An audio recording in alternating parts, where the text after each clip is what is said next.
Hi hello అండి. Welcome to English knowledge for ఎడ్యుటీ channel. So చూడండి, మనకు సిబిఎస్ఈ సిలబస్ వచ్చినప్పటి నుంచి మనకు మ్యాటర్ అనేది హెవీగా ఉండడం అనేది జరుగుతూ ఉంది. సో చూస్తూనే ఉన్నారు మీరు, ఎయిత్ క్లాసు, సో ఎయిత్ వరకు కూడా మీరు మ్యాక్సిమం చదివి ఉన్నారు. తర్వాత మనకు నైన్త్ అనేది మారడం అనేది జరిగింది. సో నైన్త్లో కూడా మ్యాటర్ చాలా టఫ్గా, సో ఇంపార్టెంట్ టాపిక్స్గా చాలా ఉండడం అనేది జరిగింది. డిగ్రీ లెవెల్లో కూడా మనకు మ్యాటర్లు అనేటివి నైన్త్ క్లాస్లో పెట్టడం అనేది జరిగింది. సో చూడండి, ఫస్ట్ లెసన్ గానే మనకు భారతదేశం ఉనికి పరిమాణం, లేదా దాంట్లో ఏముంటుంది, భారతదేశం పరిమాణం ఉనికి అనే ఉంటుంది. సో నైన్త్ క్లాస్ న్యూలో ఫస్ట్ చాప్టర్ ఇవ్వడం అనేది జరిగింది. దీని అర్థం ఏంటంటే, అసలు ఇండియాకి సరిహద్దులు ఏముంటాయి, సో దాని ఎల్లలు ఏవి, దానికి ఉనికి ఏంది, సో ప్రపంచంలో ఇండియా యొక్క పరిమాణం ఎంత ఉంది, సో దీని క్యారెక్టరేషన్ మొత్తము మనకు ఫస్ట్ చాప్టర్లో ఇవ్వడం అనేది జరిగింది. సో చూడండి, ఏ వీడియో అయినా సరే మీరు స్కిప్ చేసుకుంటా విన్నారంటే అర్థం కాదండి. సో ఏదైనా కానీ వినాలనుకుంటే స్టార్టింగ్ నుండి ఎండింగ్ వరకు నీట్గా వినండి. ఎందుకంటే ఇవి సినిమా పాటలో, సినిమాలో కాదు కామెడీగా మనం ఇది బాగోలేదు అని చెప్పి స్కిప్ చేయడం, అది కాదండి. మీకు ఇక్కడ చెప్పినటువంటి అర్థం కాకపోయేసరికి మేము కొత్త కాబట్టి మేము ఇక్కడ సరిగ్గా చెప్పలేకపోతే పోను ఏం చేస్తుంటే దీన్ని కలిపేసి ఇక్కడ అర్థమయ్యేటట్టు చెప్తాం. ఏదో ఒక ప్రకారం ఈ వీడియో లోపల కంప్లీట్ ఇన్ఫర్మేషన్ ఇవ్వాలని చూస్తాం. ఒక చోట తడబడవచ్చు, ఒక చోట నీట్గా చెప్పొచ్చు. సో ఈ నీట్గా చెప్పుకున్నప్పుడు ఈ మ్యాటర్ తీసుకొచ్చి అక్కడ కలపవచ్చు. కాబట్టి గుర్తుపెట్టుకోండి, ఎప్పుడైనా సరే గుర్తుపెట్టుకోండి, ఏదైనా ఒక వీడియో మీరు క్లాస్ వింటున్నారంటే, నాదే కాదు ఎవరిదైనా సరే వింటున్నారంటే స్కిప్ చేయకండి. స్కిప్ చేయకుండా పూర్తిగా వినండి. అప్పుడే మీకు ఒక అవగాహన వస్తుంది. సో మేము ఏం చెప్తున్నాము, మీరే వింటున్నారని. సరేనా? సో చూడండి, భారతదేశం, ఇండియా. సో చూడండి, ఉనికి అంటే చుట్టుపక్కల. సో ఇండియాకి సరౌండింగ్ లో చుట్టుపక్కల ఏమేమి జరుగుతున్నాయి, ఇండియా లోపల ఏమున్నాయి, సో ఇండియాను మనము ఏ అక్షాంశాలు, ఏ రేఖాంశాల ద్వారా తీసుకుంటూ ఉన్నాం. ఇటువంటి మ్యాటర్లు అనేది దీనిలో ఇంట్రడక్షన్ చేయడం, అంటే పరిచయం చేయడం అనేది జరిగింది. సో చూడండి, ఇప్పుడు మనకు ఫస్ట్ భారతదేశం ఎల్లలు చూసుకుందాం. మనం చిన్నప్పటి నుంచి చదువుకుంటే ఉన్నాం, ఎల్లలు ఎల్లలు ఎల్లలు. ఏం ఎల్లలు అంటే, సో చూడండి, భారతదేశానికి ఉత్తరాన ఏమున్నాయి, హిమాలయాలు ఉండడం అనేది జరిగింది. సో హిమాలయాలు సరిహద్దులుగా. సో మనకు అదే దక్షిణానికి వస్తే ఏముంది, మనకు హిందూ మహాసముద్రం అనేది ఉండడం అనేది జరిగింది, హిందూ మహాసముద్రం. అదే తూర్పున అంటే బంగాళాఖాతం అని చెప్తాం. సో బంగాళాఖాతం. సో చూడండి, పడమరన ఏముంది మనకి ఎల్లలుగా అంటే, సో అరేబియా సముద్రంగా మనము చెప్పడం అనేది జరుగుతుంది. సో గుర్తుపెట్టుకోండి, ఎల్లలు ఇవి భారతదేశానికి ఉన్నటువంటి ఎల్లలు. సో ఇప్పుడు చూడండి, ఉనికి ప్రకారంగా వెళ్తే భారతదేశము మామూలుగా ఈ చుట్టుపక్కల మొత్తం మనకు చూడండి, ఫస్ట్ మీరు మ్యాప్ చూసుకుంటే ఇది బంగాళాఖాతం అనేటువంటి ఒక మహాసముద్రము, సో అరేబియా అనేటువంటి మహాసముద్రము, నెక్స్ట్ హిందూ మహాసముద్రము.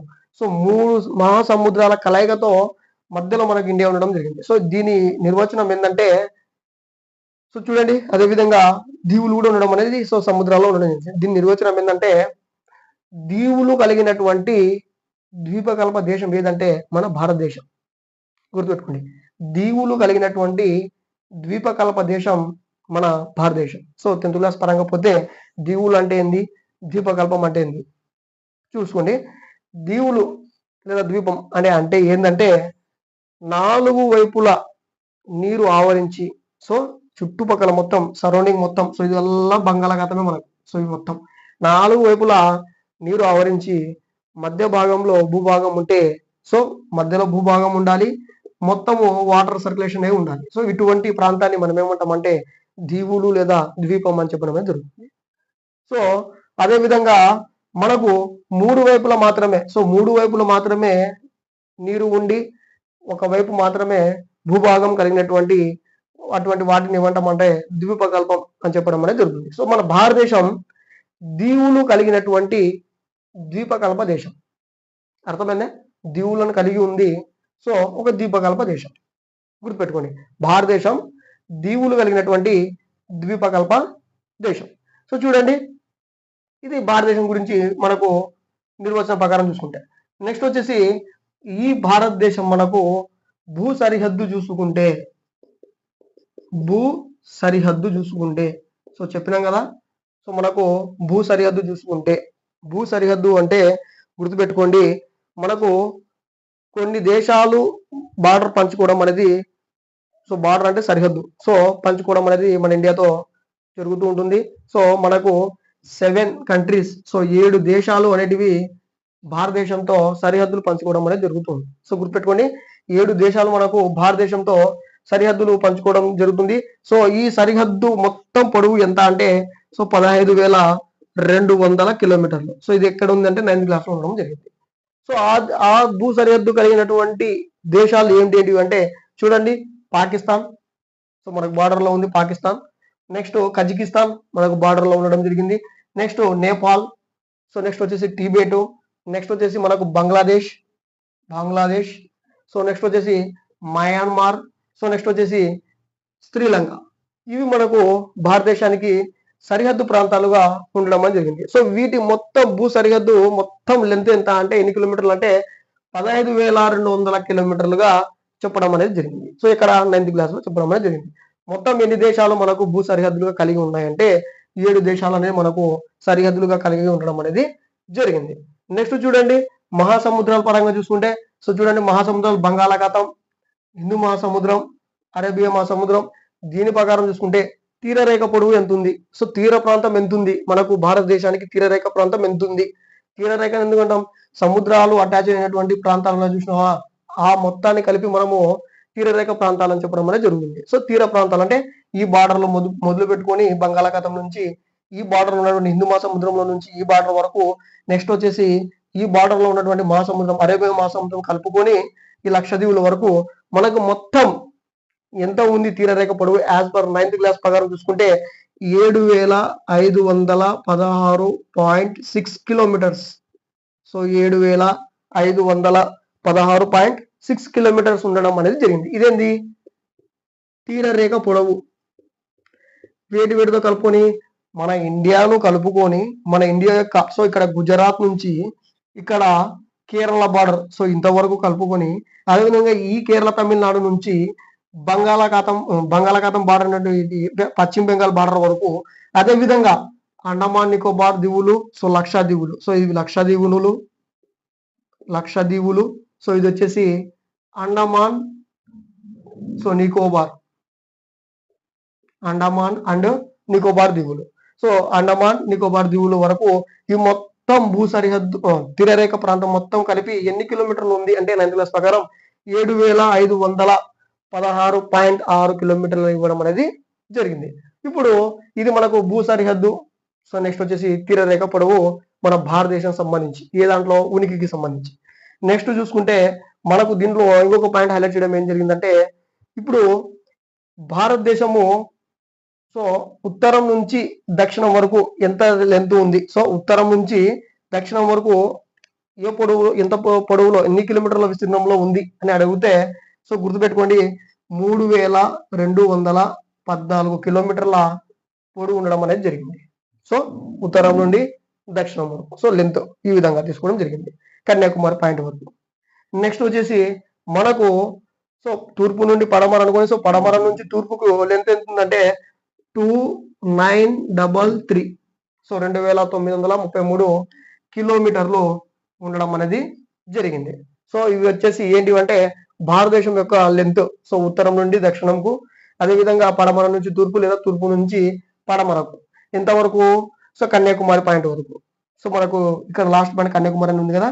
సో మనకు భారతదేశంలో ఇంతకు ముందు, సో 2004 ముందు, సో గుర్తుపెట్టుకోండి 2004 ముందు మనకు భారతదేశం చిట్ట చివరి పాయింట్ ఏమన్నది అంటే ఇందిరా పాయింట్ అనేది ఉండేది. సో ఇందిరా పాయింట్ ఈ బార్డర్ లో ఇందిరా పాయింట్ అనేది ఉండడం జరిగింది. సో భారతదేశం యొక్క దక్షిణ భాగంలో చివరి పాయింట్ ఏంటంటే ఇందిరా పాయింట్ గా చెప్పడం జరిగింది. సో ఇందిరా పాయింట్ ఏం జరిగిందంటే ఒక అకాల సునామీ తుఫాను వల్ల 2004లో కొట్టుకుపోవడం అనేది జరిగింది. సో కాబట్టి ఇది గుర్తుపెట్టుకోండి, ఫస్ట్ మనకు భారతదేశం ఏ రకమైన దేశం, సో దాని చుట్టూ వాటర్స్, దాని ఎల్లలు, దాని ఉనికి, సరిహద్దు ప్రాంతాలు, నెక్స్ట్ తీరరేఖ ప్రాంతాలు, సో ఉత్తరం నుంచి దక్షిణం వరకు ఎంత పొడవు ఉంది, సో పడమరం నుంచి తూర్పుకు ఎంత లెంత్లో ఉంది. సో నెక్స్ట్ వచ్చేసి అక్షాంశాలు రేఖాంశాల ప్రకారం చూసుకుంటే అక్షాంశం వచ్చేసి 8 డిగ్రీల 4 నిమిషాల ఉత్తర అక్షాంశంను కలిగి ఉంది ఇండియా. అర్థమైందా? 8 డిగ్రీల 4 అక్షాంశాలు. సో అక్షాంశాలు మీకు నేను చెప్తున్నప్పుడు గ్లోబ్ లోనే చెప్పాను. అక్షాంశాలు ఎప్పుడైనా సరే నార్త్ నుంచి సౌత్ తీసుకోవాలి. సో నార్త్ సౌత్ తీసుకోవాలి. రేఖాంశాలు ఎప్పుడు సో ఈస్ట్ నుంచి వెస్ట్ గా తీసుకోవాలి. సో లేదా వెస్ట్ ఈస్టే తీసుకోవాలి. సో చూడండి 4 దిక్కులు మనకు 4 దిక్కుల్లో 2 దిక్కులు అక్షాంశాలు, సో 2 దిక్కులు మనకు రేఖాంశాలు పంచుకోవడం అనేది జరిగింది. సో ఇప్పుడు మన నెక్స్ట్ వచ్చేసి తూర్పు నుంచి పడమర లేదా పడమర నుంచి తూర్పు తీసుకుంటే మనకు మాక్సిమం 97 డిగ్రీస్ 25 నిమిషాలు కలిగినటువంటి రేఖాంశాన్ని మనము భారతదేశం అనేది కలిగి ఉండడం అనేది జరిగింది.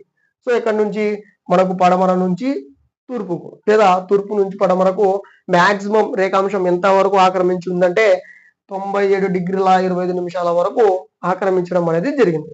ఇది మనకు 9th క్లాస్ లో ఇవ్వడం అనేది జరిగింది.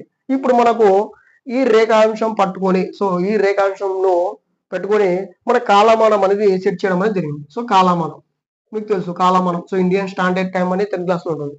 ఇండియన్ స్టాండర్డ్ టైం అనేది మనకు ఎక్కడ ఉంటుంది 10th క్లాస్ లో ఉండడం అని జరుగుతుంది. సో ఇది ఏ విధంగా తీసుకుంటారు అని అంటే మనకు ఉన్నటువంటి 82.5 డిగ్రీల తూర్పు రేఖాంశం ఉంది చూసినా. సో ఇక్కడ 97 వరకు ఉంది కదా. దీంట్లో మనకు ఈ 87.5 సో ఈ 82.5 తూర్పు రేఖాంశాన్ని తీసుకోవడం అనేది జరిగింది. సో ఇది మనకు భారతదేశ కాలమానాన్ని తెలుపుతుంది. ఈ 82.5 డిగ్రీల తూర్పు రేఖాంశం సో మీకు చాలా సార్లు టెట్ కమిటీ అట్లా కూడా అడగడం జరిగింది. భారతదేశ ప్రామాణిక కాలంలో ఏ రేఖాంశం ద్వారా తీసుకుంటారని. సో 82.5 డిగ్రీల తూర్పు రేఖాంశం నుంచి తీసుకోవడం అనేది జరుగుతుంది. సో ఈ విధంగా ఉన్నటువంటి తూర్పు రేఖాంశం మన భారతదేశంలో ఏ ప్రాంతం మీద పడిపోతుందంటే ఉత్తరప్రదేశ్ లో ఉన్నటువంటి మిర్జాపూర్. సో యూపీలో ఉన్నటువంటి మిర్జాపూర్ మళ్ళా వెబ్ సిరీస్ మీరు. సో మిర్జాపూర్ అనేటువంటి ప్రాంతం మీద ఈ 82.5 డిగ్రీల రేఖాంశం అనేది ఎంటర్ అయ్యి పడడం అనేది జరుగుతుంది. సో ఇది మనకు అక్షాంశాలు రేఖాంశాలు ప్రకారం ఉనికి పరంగా చూసుకుంటే భారతదేశంలో ఉన్నటువంటి కొంత బ్రీఫ్ సమాచారం. నెక్స్ట్ వచ్చేసి మనకు ఇంకేం మ్యాటర్ ఉందంటే దీనికి సంబంధించి నెక్స్ట్ చూడండి. ఇవి మామూలుగా ఇంతవరకు చెప్పుకునేది మన కాలమానం ప్రకారం. సో ఇన్ని గంటలు అన్ని గంటలు ఉంటాయి. సో నెక్స్ట్ వచ్చేసి మనకు భారతదేశంలో కర్కట రేఖ అనేది కలిగి ఉండడం జరిగింది. సో భారతదేశం కర్కట రేఖను కలిగి ఉంది. సో కర్కట రేఖ అంటే మీకు ఇంట్రడక్షన్ లోనే చెప్పేసిన గ్లోబ్ లో చూసుకుంటాం కలిసి. కర్కట రేఖ అంటే ఏంది 23.5 సో 23.5 ఉత్తర అక్షాంశాన్ని మనం ఏమంటామంటే కర్కట రేఖ అని చెప్పడం జరిగింది. సో 23.5 ఉత్తర అక్షాంశాన్ని మనం ఏమంటామంటే కర్కట రేఖ అంటాం. సో ఇక్కడ ఏమి ఇచ్చాడంటే టెక్స్ట్ బుక్ లో దాన్ని సింప్లిఫికేషన్ చేసేసి 23 డిగ్రీలు పెట్టి సో నరను ఈ విధంగా తీసుకోవడం జరిగింది. ఇది కర్కట రేఖ అనేటువంటిది మనకు భారతదేశంలో ప్రవహించిపోతుంది అని చెప్పడం అనేది జరిగింది. సో ఇది కర్కట రేఖకు సంబంధించి. సో కర్కట రేఖ మనకు 23.5 రేఖాంశం నుంచి ఈ విధంగా ప్రవహించుకుంటూ వెళ్ళడం అనేది జరుగుతూ ఉంది. సో ఈ విధంగా మనకు యాజ్ పర్ టెక్స్ట్ బుక్ ప్రకారం అయితే 23 డిగ్రీల 30 నిమిషాలు అనేవి జరిగింది. సో దీన్ని మన పరిభాషలో 6th క్లాస్ లో ఏమంటాం 23.5 డిగ్రీల అక్షాంశం అని చెప్పడం జరుగుతుంది. సో 23.5 డిగ్రీల ఉత్తర అక్షాంశాన్ని మనం ఏమంటాం కర్కట రేఖ అంటాం. సో భారతదేశంలో మనకు కర్కట రేఖ అనేది పోవడం అనేది జరిగింది. సో ఈ విధంగా మనకు అక్షాంశాలు రేఖాంశాలు సో కర్కట రేఖ అనేది భారతదేశం కలిగి ఉంది. సో మొత్తం మనకు కర్కట రేఖ గురించి మనకు 23.5 డిగ్రీల ఉత్తర అక్షాంశాన్ని కర్కట రేఖ అంటాం. సో కర్కట రేఖ అనేది మనకు సో ఈ విధంగా ప్రయాణిస్తూ వెళ్తూ ఉండడం జరిగింది. 8 రాష్ట్రాల మీద వెళ్తుందండి. సో 8 స్టేట్స్ మీద వెళ్ళడం అనేది జరుగుతుంది. ఆ స్టేట్స్ ఎంతో ఒకసారి చూద్దాం. సో 8 స్టేట్ల మీద అది వెళ్ళడం అనేది జరుగుతుంది. సో ఫస్ట్ వచ్చేసి ఇక్కడ నుంచి తీసుకుంటే సో రాజస్థాన్, సెకండ్ వన్ వచ్చేసి ఇక్కడ గుజరాత్. సో నెక్స్ట్ ఈ మధ్యలోకి వచ్చేస్తే మధ్యప్రదేశ్. నెక్స్ట్ ఈ బార్డర్లోకి వచ్చేస్తే ఛత్తీస్గఢ్. సో నెక్స్ట్ ఈ బార్డర్లోకి ఆంధ్రప్రదేశ్ పై నుంచి సో ఈ బార్డర్లోకి వస్తే మనకు జార్ఖండ్. ఈ విధంగా ఎంటర్ అయినప్పుడు పశ్చిమ బెంగాల్. అదేవిధంగా ఈశాన్య రాష్ట్రాల వైపు వెళ్తున్నప్పుడు త్రిపుర. లాస్ట్ మనకు మిజోరం.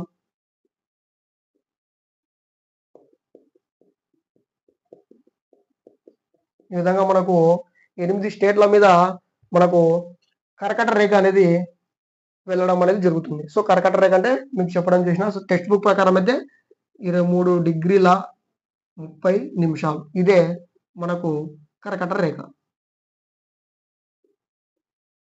గుర్తుపెట్టుకోండి.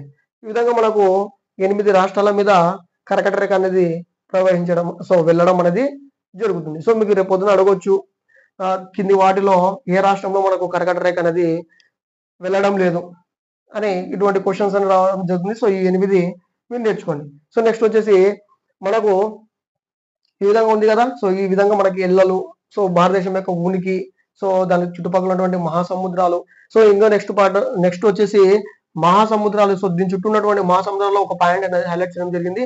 అది హిందూ మహాసముద్రం గురించి ఏమని ఇచ్చాడంటే హిందూ మహాసముద్రం యొక్క తీరరేఖ పొడవు ఈ తీరరేఖ పొడవు అనేది ప్రపంచంలోనే అతిపెద్ద తీరరేఖ పొడవు సరిహద్దు కలిగింది. హిందూ మహాసముద్రం ఆకరించి ఉన్నటువంటి తీరరేఖ ప్రాంతము ప్రపంచంలో ఉన్నటువంటి ఏ సముద్రం కూడా అంత లెంతుగా తీరరేఖ అనేది లేదు అని చెప్పడం అనేది టెక్స్ట్ బుక్ లో ఇవ్వడం అనేది జరిగింది. సో హిందూ మహాసముద్రం యొక్క తీరరేఖ పొడవు అనేది ప్రపంచంలో ఉన్నటువంటి సముద్రాల యొక్క పొడవుల కంటే ఎక్కువ అని చెప్పి దాంట్లో హైలైట్ చేయడం జరిగింది.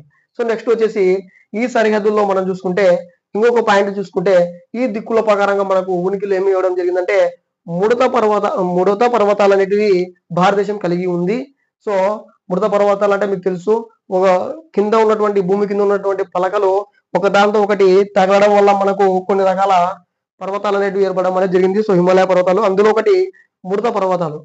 సో అందులో మనకి హిమాలయాల నుండి ఏర్పడడం జరిగింది. సో ఆ విధంగానే ఈ మృత పర్వతాలు డైరెక్ట్ గా ఇండైరెక్ట్ గా ఎక్కడ ఏ ప్రాంతాలు ఉన్నాయంటే మనకు 9th క్లాస్ లో ఇవ్వడం జరిగింది. వాయువ్య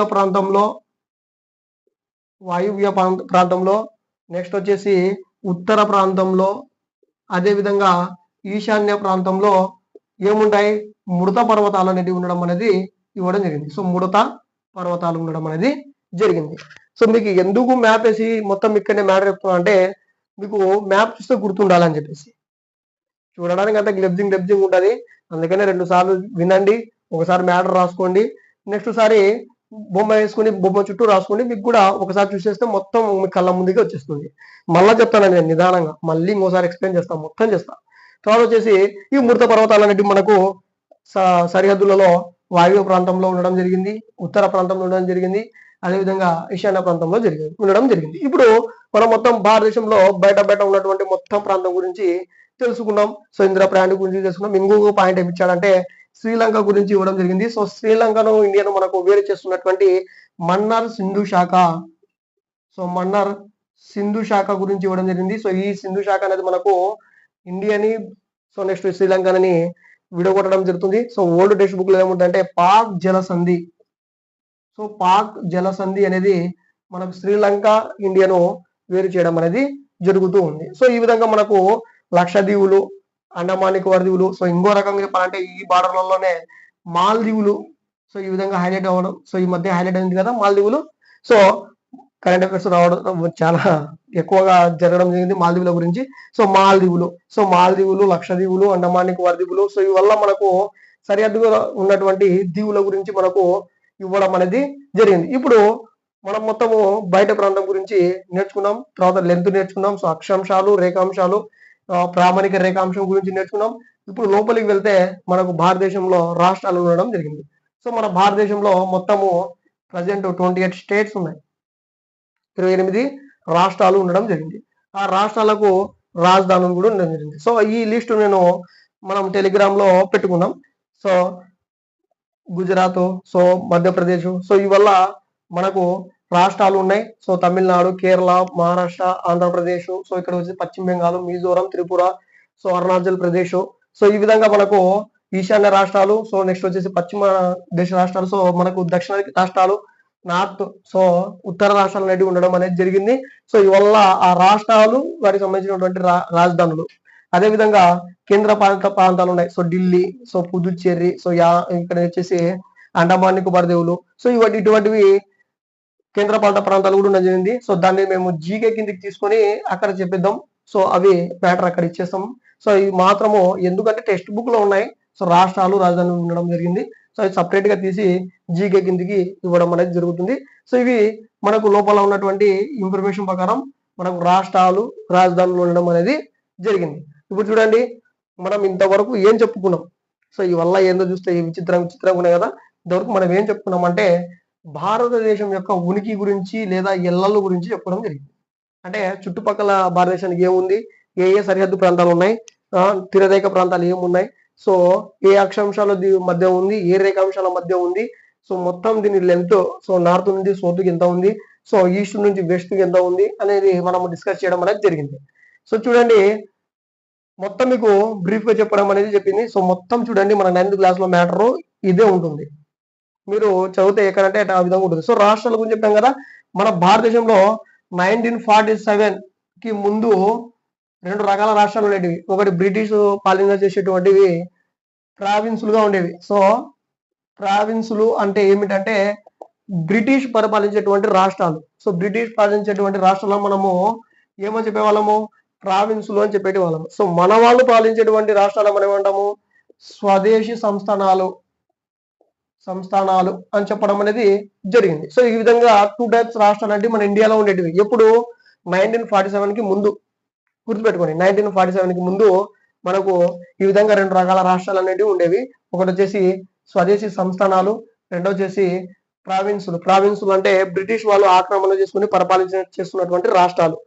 సో చూడండి, మనకు నైజాం వాళ్ళు ఉన్నారు కదా. సో వాళ్ళు హైదరాబాద్, గోల్కొండ ప్రాంతాలను పరిపాలించిన వాళ్ళు బ్రిటిష్ వాళ్ళకు ఆక్రమించడానికి సహకరించలేదు. వాళ్ళే స్వదేశంగా పరిపాలించుకున్నారు. సో ఆ విధంగా కొన్ని స్వదేశ సంస్థానాలు అనేటివి కూడా ఉన్నాయి. అదేవిధంగా బ్రిటిష్ పరిపాలించినటువంటి రాష్ట్రాలు కూడా ఉన్నాయి. ఇప్పుడు 1947 కంటే ముందు భాగంలో. సో ఇది మనకు బ్రీఫ్. సో మనకు ఇంట్రడక్షన్ పాఠం కిందకి ఇచ్చినటువంటి ఉనికికి సంబంధించినటువంటి మ్యాటర్ అనేది భారతదేశం సంబంధించి, సరేనా? ఇది ఉనికికి సంబంధించినటువంటి భారతదేశం సంబంధించిన మ్యాటర్. సో చూసుకుంటే ఇప్పుడు ఇంతవరకు మనం చెప్పుకుంది ఉనికి గురించి. ఉనికి, భారతదేశానికి సంబంధించినటువంటి ఎల్లలు, 9th క్లాస్ న్యూలో ఏమున్నాయని. నెక్స్ట్ మనం పరిమాణం గురించి నేర్చుకోవాలి. సో నెక్స్ట్ చూడండి, 82.5 డిగ్రీల తూర్పు రేఖాంశం అనేది మన కాలమానంగా ఉంది అని చెప్పినాం కదా. ఈ ఇండియన్ స్టాండర్డ్ టైం చెప్పినాము. సో దీని ప్రకారం మనం చూసుకుంటే ఇది మిర్జాపూర్ ఉత్తరప్రదేశ్ మీద పడడం అనేది జరుగుతుంది. దీని ప్రకారం మన కాలమానం అనేది ఇక్కడ గుజరాత్ ఉందా, సో గుజరాత్ నుంచి అరుణాచల్ ప్రదేశ్ కి వ్యత్యాసం ఎంత ఉంది టైమింగ్ లో అంటే 2 గంటలు అనేది ఉండడం అనేది జరిగింది. సో ఇది కూడా మనకు 9th న్యూలో ఇవ్వడం అనేది జరిగింది. సో ఈ టాపిక్ నేను మళ్ళీ గుర్తొచ్చి చెప్తున్నాను. సో 2 గంటలు అనేది వ్యత్యాసం ఉండడం అనేది జరిగింది. సో ఇది మనకు ఉనికి గురించి ఇవ్వడం అనేది జరిగింది. ఇప్పుడు పరిమాణం చూసుకుందాం. భారతదేశము విస్తీర్ణం పరంగా ప్రపంచంలో 7th ప్లేస్. విస్తీర్ణం అంటే ఏంది, ఆక్రమించిన భూమి శాతం 7th ప్లేస్. ఈ 7th ప్లేస్ మనకు ఎంత చదరపు కిలోమీటర్ల విస్తీర్ణంలో ఉందంటే, సో చూడండి, మనకు 3.28 సో మిలియన్ చదరపు కిలోమీటర్ల విస్తీర్ణం అనేది కలిగి ఉండడం అనేది జరిగింది. సో భారతదేశం అనేది ప్రపంచం మొత్తం మీద ఎంత విస్తీర్ణం కలిగి ఉందంటే 3.28 మిలియన్ చదరపు కిలోమీటర్ల విస్తీర్ణాన్ని కలిగి ఉంది. సో ఇది మనకు ఇక్కడ 7th క్లాస్ లో కూడా రావడం జరిగింది. సో ఇక్కడ జాగ్రఫీలో సో చూసుకోండి. సో ఉండడం జరిగింది. సో దీని ప్లేస్ ఎంత, ప్రపంచం విస్తీర్ణంలో దీని ప్లేస్ ఎంత అంటే 7th ప్లేస్ అనేది ఉండడం అనేది జరిగింది. 7th place. ఈ ప్రపంచ విస్తీర్ణంలో భారతదేశం అనేది 3.2 కదా. ఇది ఎంత శాతంలో ఉందంటే 2.4% అనేది ఉండడం జరిగింది. సో ప్రపంచం మొత్తం 100% అనుకుంటే ఈ 100% లో మన భారతదేశం ఎంత శాతం ఆక్రమించింది, 2.4% అనేది ఆక్రమించడం అనేది జరిగింది. ఇప్పుడు మనకు టెక్స్ట్ బుక్ లో ఏం చేశాడంటే ఒక టేబుల్ ఇచ్చేసి ప్రపంచ దేశాలు ఇచ్చాడు. విస్తీర్ణం పరంగా ఏ పెద్ద దేశం, సో ఒక లైన్ ఆర్డర్ ప్రకారం ఇచ్చి మన ఇండియా వరకు కట్ చేయడం జరిగింది. 7th ప్లేస్ వరకు ఇవ్వడం అనేది జరిగింది. సో అది మనకు ఇంపార్టెంట్ కాబట్టి చూద్దాం. సో ఫస్ట్ వచ్చేసి రష్యా. సో మీకు ఫస్ట్ చిన్నప్పటి నుంచి మనం నేర్చుకుంటున్నాం. విస్తీర్ణం పరంగా మనకు రష్యా చాలా పెద్ద దేశం. దీనిలో ఏం చేసినాడంటే ఎంత విస్తీర్ణంలో ఉంది, సో ఇది 3.28 మిలియన్ చదరపు కిలోమీటర్ ఉంది కదా, ఇది ఎంత విస్తీర్ణం ఉంది అని ఇవ్వడం ప్రతి దేశానికి జరిగింది. సో రష్యా వచ్చేసి మనకు 17.09 చదరపు కిలోమీటర్ల విస్తీర్ణం కలిగి ఉంది. సో 17.09 చదరపు కిలోమీటర్ల విస్తీర్ణాన్ని రష్యా అనేది కలిగి ఉండడం జరిగింది. నెక్స్ట్ వచ్చేసి మనకు కెనడా ఇవ్వడం జరిగింది. సో కెనడా ఎంత ఉంది అంటే 9.98 సో 9.98 చదరపు కిలోమీటర్ల విస్తీర్ణాన్ని కలిగి ఉండి సెకండ్ ప్లేస్ లో, ఇది ఫస్ట్ ప్లేస్, ఇది సెకండ్ ప్లేస్ లో ఉండడం అనేది జరిగింది. సో థర్డ్ ప్లేస్ ఏది తీసుకుంటుందంటే చైనా. సో మనకు చైనా అనేది ఇండియాకి ఉత్తర భాగంలో ఉంది. సో చైనా అనేది 9.83, సో 9.83 మిలియన్ చదరపు కిలోమీటర్ల విస్తీర్ణంలో ఆక్రమించడం జరిగింది. ఇది థర్డ్ ప్లేస్ లో ఉంది. సో చైనా అనేది థర్డ్ ప్లేస్ లో ఉండడం జరిగింది. సో ఫోర్త్ ప్లేస్ లో మనకి ఏముంది అని అంటే బ్రెజిల్. ఫోర్త్ ప్లేస్ లో ఏముంది? బ్రెజిల్ ఉన్నది. 9.6360 మిలియన్ చదరపు కిలోమీటర్ల విస్తీర్ణంలో ఉండి ఫోర్త్ ప్లేస్ అనేది బ్రెజిల్ అనేది తీసుకోవడం జరిగింది. సో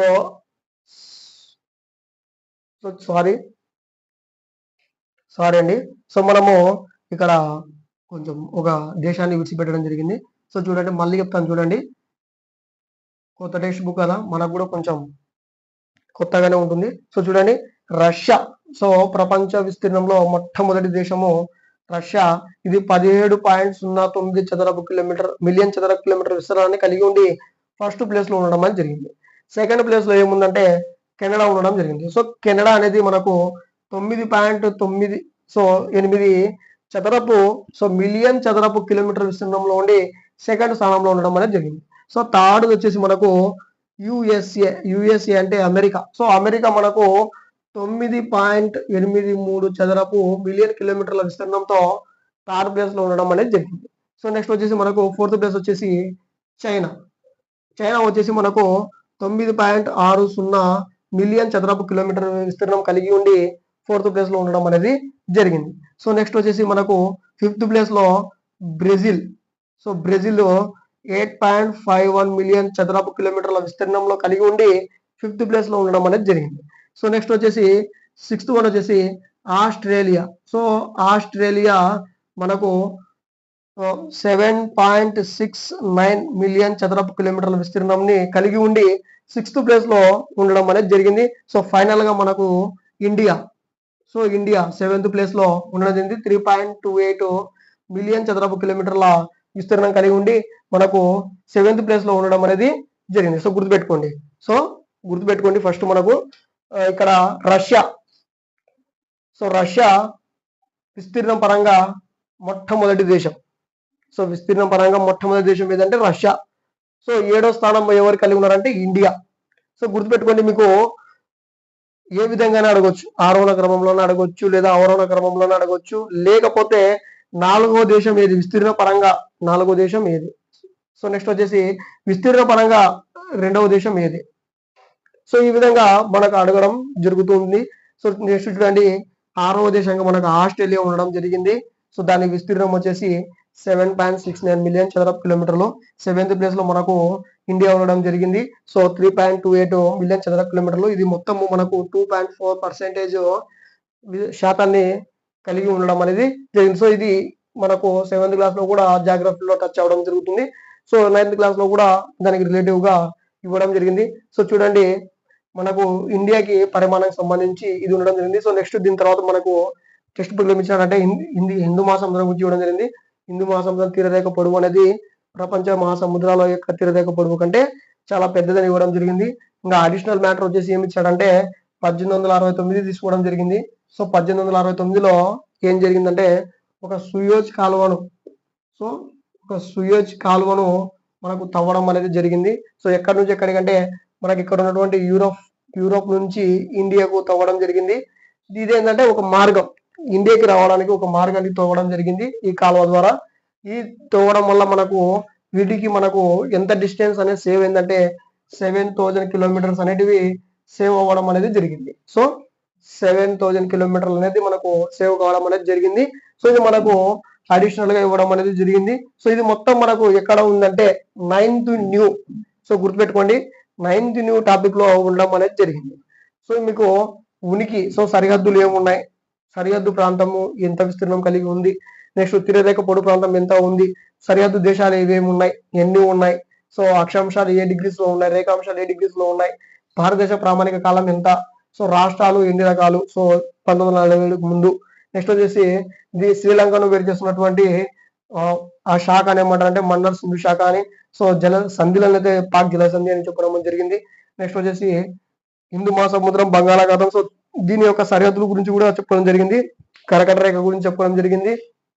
ఇక్కడ ఉన్నటువంటి మృత తరుణ పర్వతాలు, సో తరుణ పర్వతాల గురించి కూడా మనం చెప్పడం జరిగింది. సో వాయవ్యంలో, ఉత్తరంలో, ఈశాన్యంలో ఉంటాయని చెప్పేసి.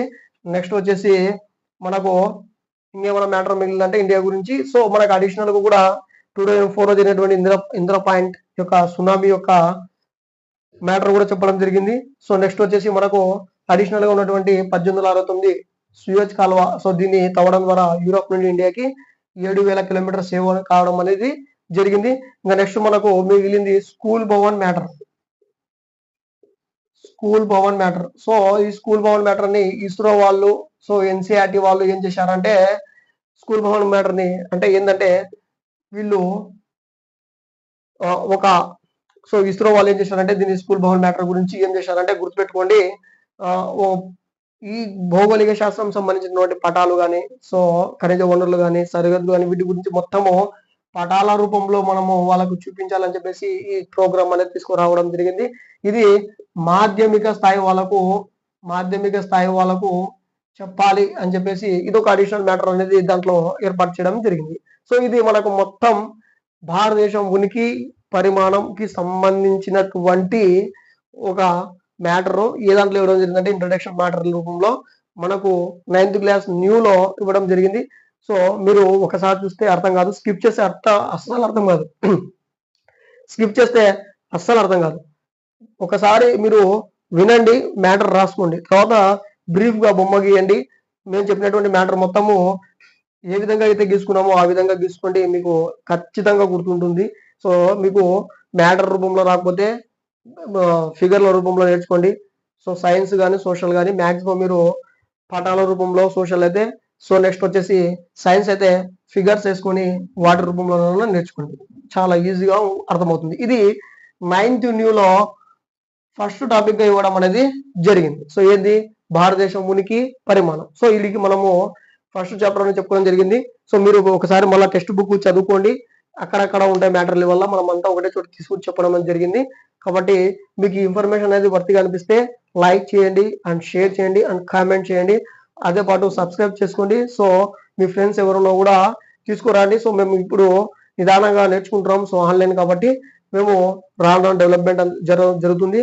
సో మీకు ఈ ఇన్ఫర్మేషన్ కానీ నచ్చితే వల్ల చేయండి. ఒకవేళ మీకు అర్థం కాకపోతే కామెంట్ రూపంలో మీరు టెలిగ్రామ్లో పెట్టండి. సో మేము దాన్ని పర్సనల్ గా తీసుకొని ఇంకోసారి చెప్పడమా, లేకపోతే మీకు పీడిఎఫ్ ఇవ్వడమా, లేకపోతే మేమే పర్సనల్ గా తీసుకొని దాన్ని వివరించడం అనేది చేస్తాము. సో ఏ పరంగా అయినా సరే మీకు సబ్జెక్ట్ అనేది రావాలి, ఇదే మా ఇంటెన్షన్. సో కాబట్టి మీరు మా ఇన్ఫర్మేషన్ వస్తే లైక్, షేర్ అండ్ సబ్స్క్రైబ్ చేసుకోండి. Thank you.